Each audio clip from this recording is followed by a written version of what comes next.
November 13th, 2022.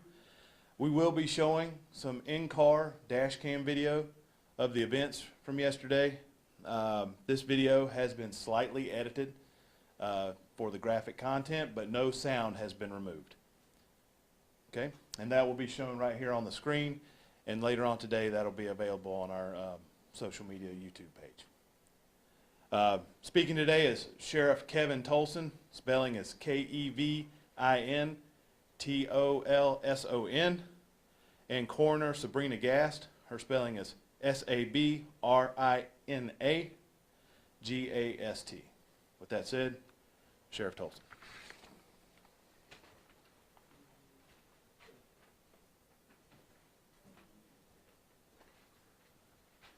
Good morning. As I stated yesterday, we would have this press conference to provide additional information. The information that's provided will be probably the last bit of information until SLED concludes their investigation. But out of transparency and wanting to inform the public of what we can about the events of yesterday, we wanted to do this. So I'll briefly go over a timeline of events of what occurred yesterday, and then we will either roll into the video, and then Coroner Gast will say a few remarks. I will come back, have a few more remarks, and then take questions. At 4:35, we were asked to check the area of Market Street in Baxter Village, 4:35 p.m. yesterday, for a stolen car out of Charlotte. Charlotte gave us this information. They had information that this stolen vehicle may be in the Baxter area. At 4:42, deputies located the vehicle in the Baxter YMCA parking lot. They asked the driver to get out of the car. At 4:44, he sped off onto I-77 south, headed towards Rock Hill. The chase then began and reached speeds of 90 miles per hour. At 4:48, the driver of the vehicle, which was a blue Hyundai Tucson, exited I-77 at exit 79, Dave Lyle Boulevard, and at one point he hit the deputy's brush guard, one of the deputy's brush guards on the front of the car. At 4:51, he rolled to a stop on South Anderson and then continued. We continued to pursue. From 4:52 to 4:56, he did several turns on Main Street and Rock Hill, Black Street, back to Main Street and Rock Hill. You all will get a copy of this, so you don't have to, Andrew, you don't have to kill yourself writing it down.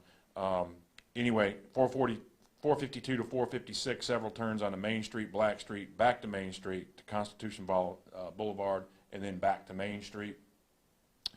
At 4:57, he stops in the Chicken King parking lot, which is basically at the corner of Cherry and Main. We felt good at that time that this was going to end. He stopped. We maneuvered in a position to try to limit his movement.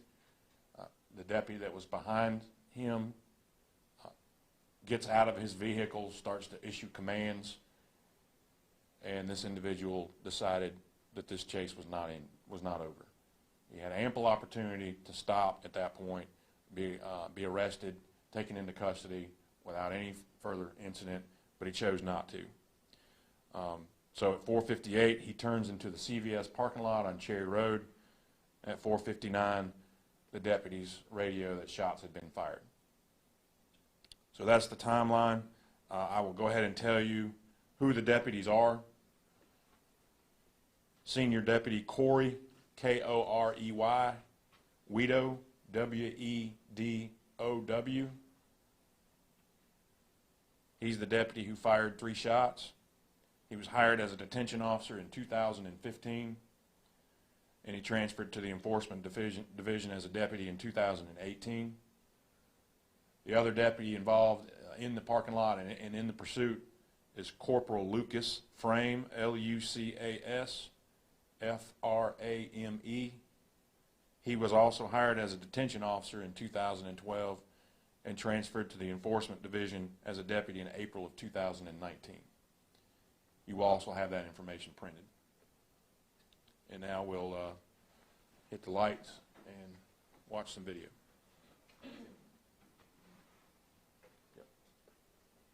Yep. Is that good enough? We need to kill those lights. Good?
This is at the Chicken King.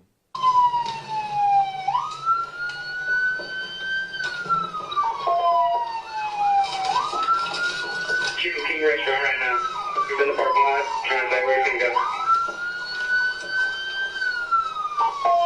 Chicken King restaurant.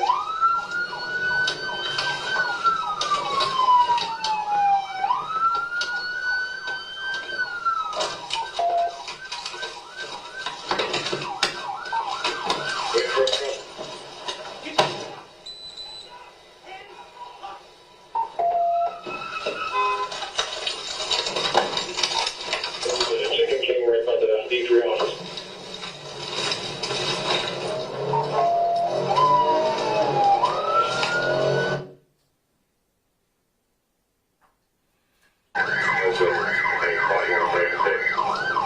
That's the Cherry right from there. One of those CVS on Cherry.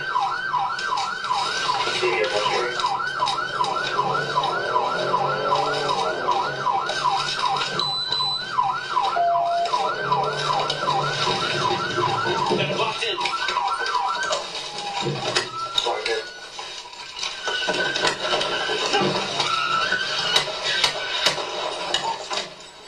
Shots fired, shots fired. Shit.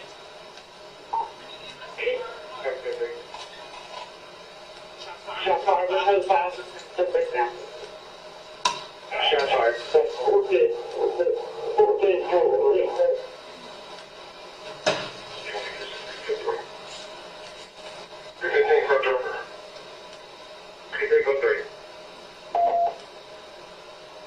What's your 20? Let's watch that one more time. Okay. It all kind of happens very quickly, so we want to give you an opportunity to watch it and digest it a little bit more.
Chicken King restaurant.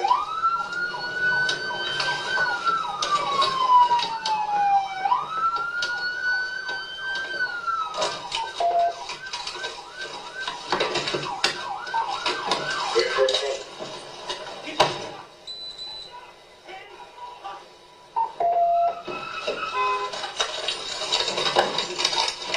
There's a Chicken King right by the D3 office.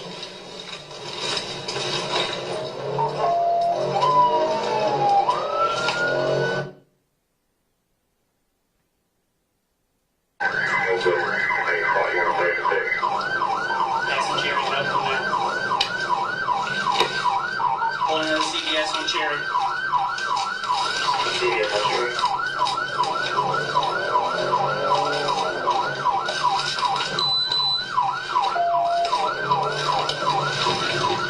Got him locked in.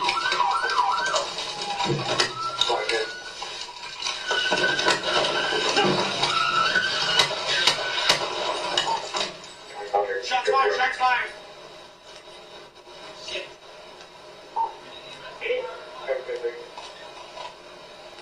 Shots fired. Shots fired. Shots fired.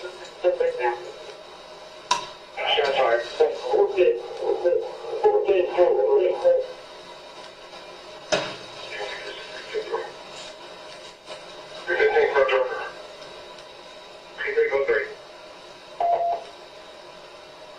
What's your 20?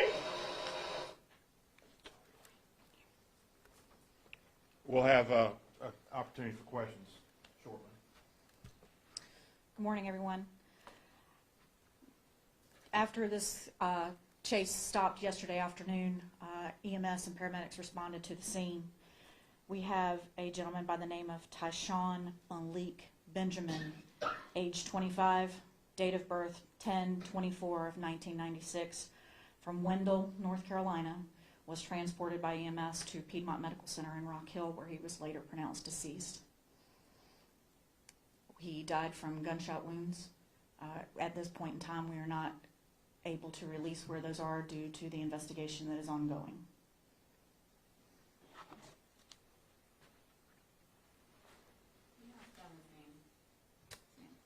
Go ahead. We'll get that Yes, ma'am. later. We'll get you the correct spelling later.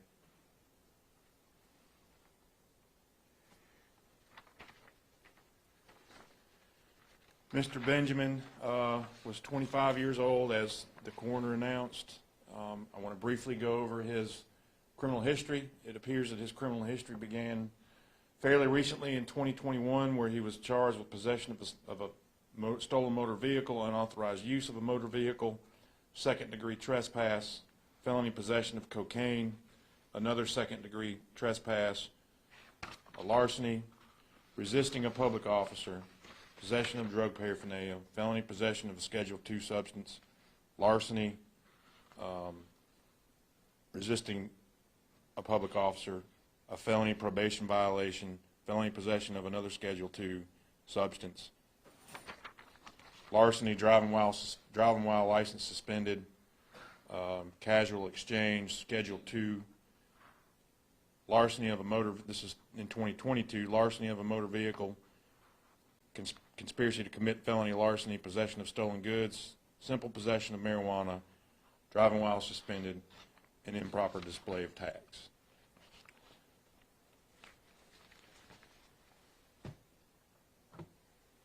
So we showed this video and we outlined these facts because the question inevitably is going to come up. You shot a man that didn't have a firearm. We did. But you can clearly see in the video he's armed. He's armed with a very powerful and dangerous instrument called a very heavy vehicle. And during this 24-minute pursuit, Mr. Benjamin had multiple opportunities to decide what his fate was going to be. And it's very unfortunate that any time a law enforcement officer has to discharge his weapon in defense of his own life or someone else's life. And clearly in this case, Deputy Guido was defending his life. And so I want to make it very clear that from my point of view, from what you have seen and from what I have seen, the deputy did is exactly as he was trained to do. He did not make Mr. Benjamin's choices. Mr. Benjamin made those choices. Deputy Guido was simply defending his life. And at the end of the day, I'd much rather see a deputy go home in the line of duty than the bad guy. So we wanted to make that clear. We wanted to make sure that you saw what we saw and what I am basing my judgments on at this time. We will allow SLED to continue to investigate. Neither deputy was harmed physically. They are on paid administrative leave right now. At the appropriate time, when we deem and they deem it as appropriate, they will be allowed to come back on administrative duty pending the outcome of the SLED investigation. SLED will then refer the file or hand the file over to Solicitor Brackett, whom I believe will review the file. I don't think that he's going to give it to another solicitor. He will review the file and see if any charges are appropriate. We will also conduct an internal investigation to determine whether or not Deputy Guido and Deputy Frame followed our pursuit policy correctly, as well as our use of force policy. And we'll take any questions at this time that you may have.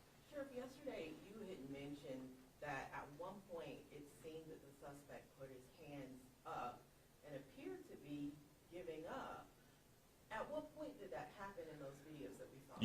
In the Chicken King video where the vehicle stopped, it appears, if you watch the video slowly enough and closely enough, it appears at some time in that parking lot you can see at least one hand. That did not happen at the CVS. Did not happen I don't think there was time at the CVS. I think it's pretty obvious from the video, but after the shots were fired and they run, it appears to help. Absolutely.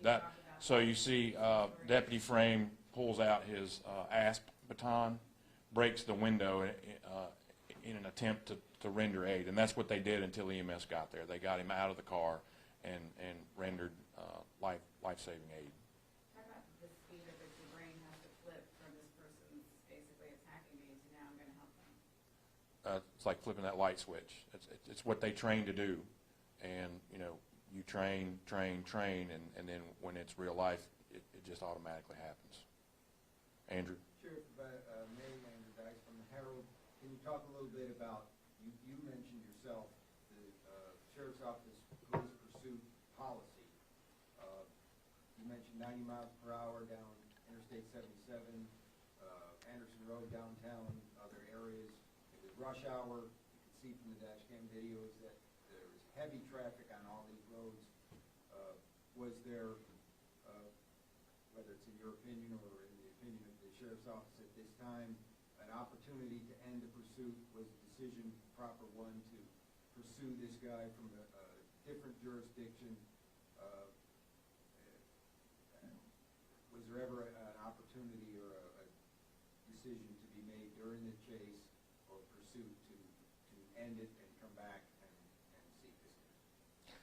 So we did not know who this individual was. This was a stolen vehicle. So the registration to the vehicle would not be, obviously, the occupant of the vehicle. Our internal investigation will determine whether or not our policy, which is multifaceted, it factors in speed, it factors in the area, it factors in traffic, the traffic conditions, it factors in the recklessness with which the pursued vehicle is operating at, and the pursuing deputy or a supervisor monitoring the pursuit can terminate the pursuit.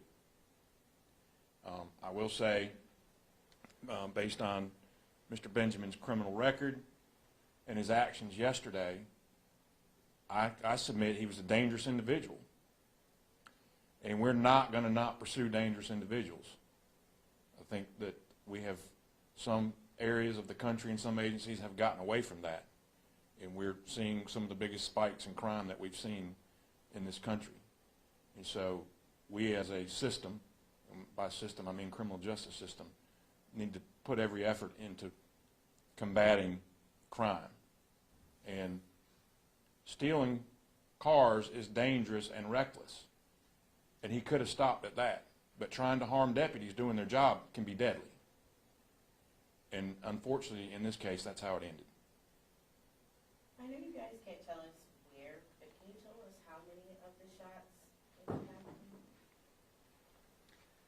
We're not ready to release that information at this time. He is scheduled for a forensic autopsy tomorrow afternoon, and we'll be able to release a little more information after that. Andrew. I have another question, if I may. Did a search of the suspect's vehicle, you mentioned yourself that there was no firearm found. Was there anything else that is either illegal or important to the investigation that you can share with us that was found in that vehicle? Not to my knowledge right now, Andrew. There could have been. SLED handled the crime scene. I have not been made aware of any, contraband, drugs, any other materials that would be of significant. There could be. I don't know, but we won't know that until a later time. Sheriff, is there any more information you can provide on what led up to all of this? Was the car stolen? Car was stolen. That day from that neighborhood? It appeared to be a lift vehicle. I saw the little lift tag on the back of the car. Yeah, the car was stolen in Charlotte at 1 p.m. At 1 p.m. I don't know the details. I don't believe it was a violent taking. But other than that, I don't have any other details on the theft of it.